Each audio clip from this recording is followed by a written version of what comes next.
Howdy. I'm Grey Pilgrim. Well, I do an unboxing, but everybody does unboxings. I just got this in the mail today. This is it's called an 1863 Remington Pocket. But that's sort of a misnomer. They're all misnomers. I mean, the original Remingtons, here's an original Remington. Actually, this is a Navy Arms version of it.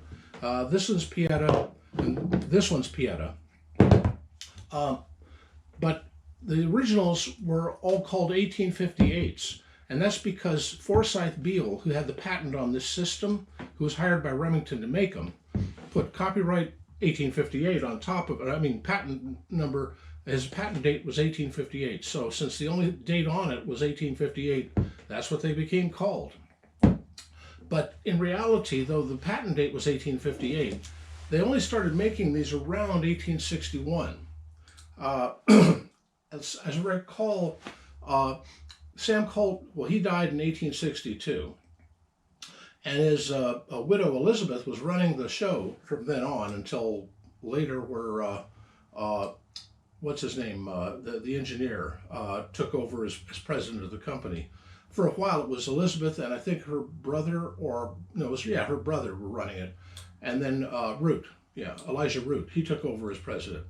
And that's the rest of Colt. But over at Elephant Remington's shop, they were mainly making rifles, but the Civil War was on, and Colt was now out of the business because their main factory in Hartford, Connecticut had just burned to the ground. 1864, as I recall.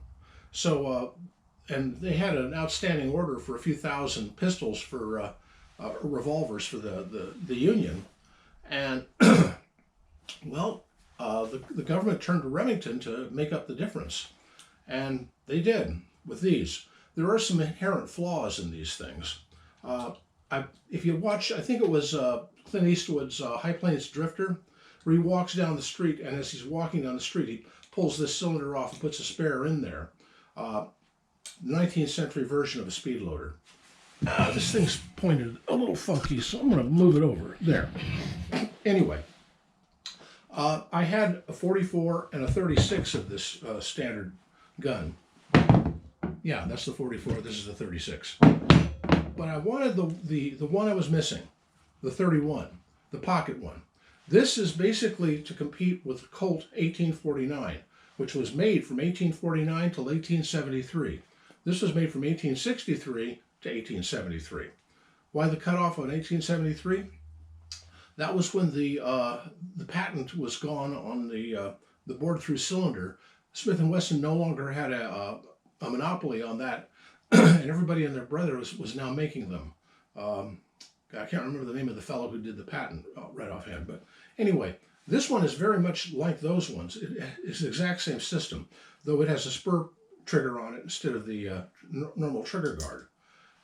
But it works great, at least it seems to. I mean, I just got this in the mail, and it seems to be a little rough around the edges in terms of the action. At first I had to pull the cylinder out and work with it a little bit before it would actually cock, but seems to be working fine now. If all works well, I'm going to take this out and do a short of shooting this thing, but just maybe one round into the woodpile. That'd be kind of fun anyway, any excuse. Anyway, this is my latest and greatest. I just picked it up today, and I always wanted one of these.